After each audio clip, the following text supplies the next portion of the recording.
Hi home searchers! For today, we will explore this modern sand bungalow with a swimming pool here in BF Homes Parañaque. My name is Eva and I am your real estate broker friend that you can call or message. Now let's get started!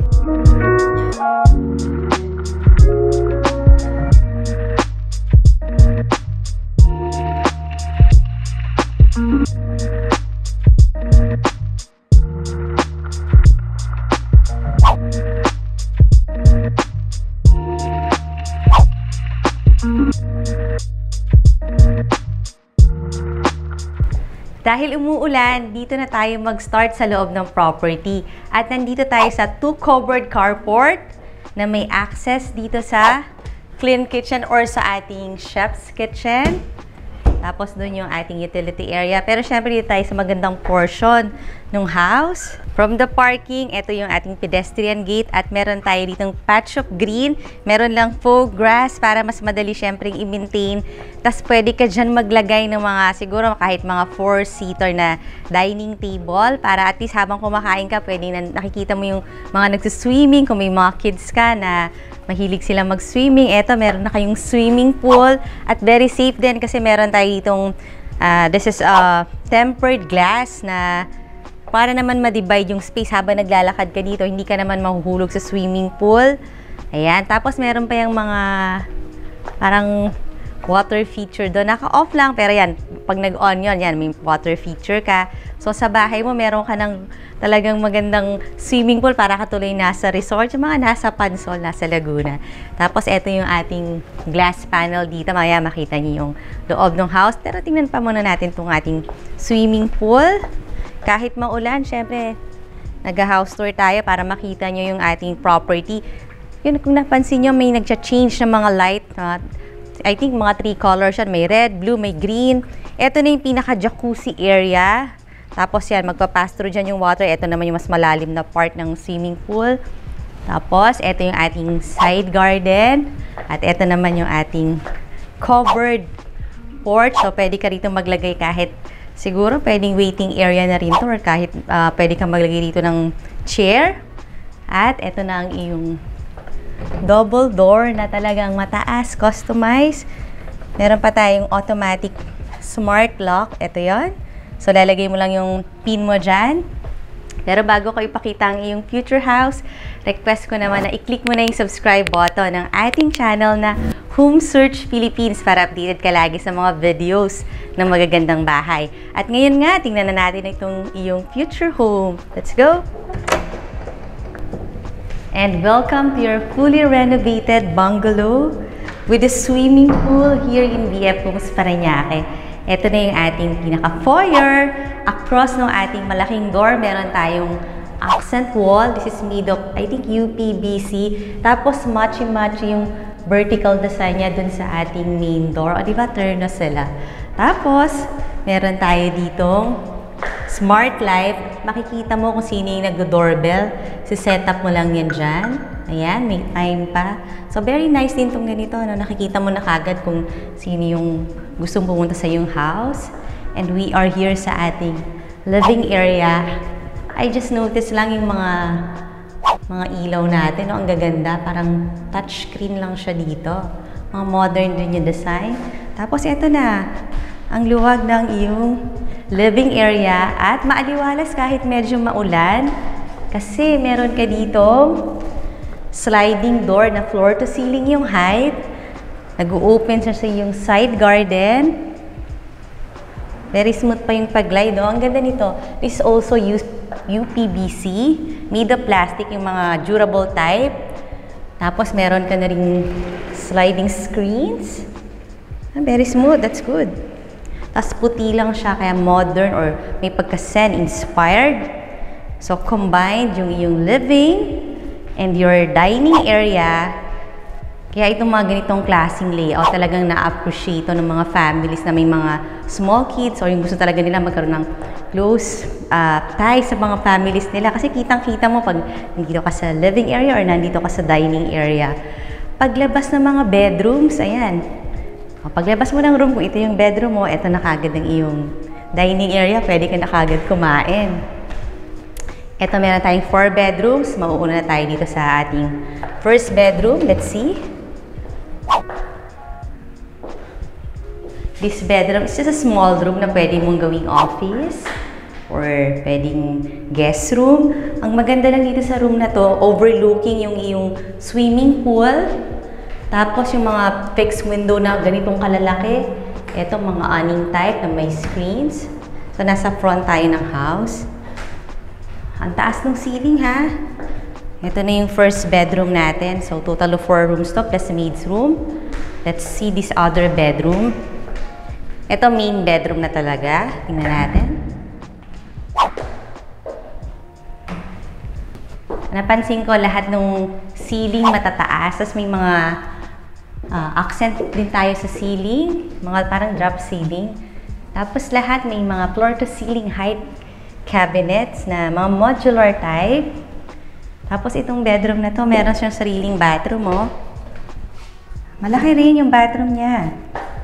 Oh, ayan. May shower ka dito. May wood tiles. Your water closet is Color brand. And let's see other bedrooms. Ito rin, itong bedroom na to, paglabas mo, ito na kagad ang dining area. So, ang ganda ng layout itong bahay na to. Para siyang malaking condominium. And I think this is the master bedroom. Ito yung size niya. So, dito ka pwedeng maglagay ng bed. Ito yung space for the headboard. You have your panoramic windows. May mga screens na yan. Tapos maliwanag din kasi malalaki nga yung mga windows eh. Yun yung advantage ng mga bahay. Usually sa mga bagong bahay or mga renovated houses, talagang sinisigurado nila na mga panoramic yung windows or yung malalaki kasi it brings in so much natural light. Hindi mo na kailangan mag-on ng mga lights mo pag daytime. So, ito pa yung mga ano natin, ang gaganda. So, ito na yung walk-in closet. Hindi pa lang nalalagay dito yung, siguro lalagyan ito ng mirror. Sliding door siya. Kasi this is just newly finished. Katatapos lang siya. Parang ilang days pa lang katatapos ng linisin. Kaya may mga konting kulang. Pero aayusin din yan. At meron kang double shower. And you have your sink. Tapos ang ganda ng mga mirror o yung mga may ilaw. Ayan. And the same Color brand. May mga bidet pa o. Ang ganda rin yung bidet niya. So this is your master walk-in closet. And so, sa mga families dyan na gusto talaga laging nakikita yung mga family members, advantage yung mga bungalow, yung mga open layout, kagaya nito. Kasi kitang-kita mo kagad what's happening on your house, diba? And this is another bedroom. This is the 4th bedroom. Yan. Laminated wood flooring naman yung ginamit dito, which is very madaling linisin. Madaling i-maintain. Tapos, dahil corner room siya, kaya dalawa yung windows. Meron ka doon. Tapos, meron dito. Mga modular din. So, lahat may screens na. So, hindi ka matakot sa mga mosquitoes. Meron kang outlet dito para just in case gusto mong maglagay ng TV. Or pwede rin dito, sa side na to kasi may outlet din. Tapos, floor to ceiling height uli. Yung ating mga cabinets. Mga modular. Meron siyang malapit na bathroom. Ito na yung common bathroom for the other rooms na walang sariling bathroom. Ayan, malaki rin siya. Tapos maganda rin yung accent wall niya. Itong mga wood tiles, may shower, your Color brand na water closet. And syempre, heart of the house, we'll go to the kitchen. Lapit lang din. And this is your kitchen. Sizable din yung kitchen niya, tsaka enclosed kitchen. Actually, mas type yung mga enclosed para kahit marami kang nagaganap sa yung kitchen, maraming kalat dyan, pwede mong itago sa mga guests, diba? Kasi nandito naman yung kitchen. Yun yung advantage kapag close yung kitchen mo or enclosed kitchen. Tapos nakita mo naman, look at the faucet. Ganda, oh. May ganito pa. Double sink din siya. Tapos, ang liwanag dito, kahit na ang dilim sa labas, kasi nga medyo malakas yung ulan, dahil dito sa kanilang panoramic window na made of UPVC, Very bright pa rin dito sa yung kitchen. And all has screens, which is talaga namang ikakabit mo rin later on. So, ginagawa ng mga may-ari, nagpapalagay na rin sila. Tapos marami ka dito mga shelves, may mga lights pa. Ayan o, dito meron din. And you have your Whirlpool na 3-burner. Ito, meron ka rin ditong Whirlpool. So, lahat yung brand nila is Whirlpool, pati itong range hood. You have your itong mga pantries. O, pwede rin dito maglalagay ka ng ano ba yung mga mahabang nilalagay. Ayan siya. Ito naman yung yung circuit breaker. Yan yung mga bagong circuit breaker. Ganyan yung style. Ito mga pull-out cabinet. Let me try. Ayan, kaya mabigat. Kasi meron na siyang mga baskets, oh. Pantry siya. Itong part na to. Tapos dito ka pwedeng maglagay ng ref. Mga continuous edge pull naman yung mga nakalagay dito. Tapos yun, lahat meron ka ng mga basket. Let's see this one, kung meron din. Ito pantry din. Di ba nice? And ito, meron tayong access dito ulit sa parking. Just in case, galing ka sa market, pwede kang dumaan dito. Ayan. Let's go out. Dito naman yung way. Punta sa yung helper's room na kung saan nandun ang ating caretaker. So, ayan siya. Meron ditong staircase. Tapos, meron siya ditong sink. So, dito siya pwede. Ito na yung pinaka, natin. Parang daily kitchen. And, ito namang space na to. Actually, maganda rito eh. Cozy siya, maliit lang siya. Pero ito, tingin ko ito yung gagawing pinakasampayan. Kasi meron ka dyang puno ng mangga, yung neighbor. Kaya very shady rito sa part na to. Tsaka tiled na rin siya. Let's go back dun sa ating swimming pool area. Kaya home searchers, if you want to know the price, pwede mo rin i-check yung ating website na www.homesearch.ph.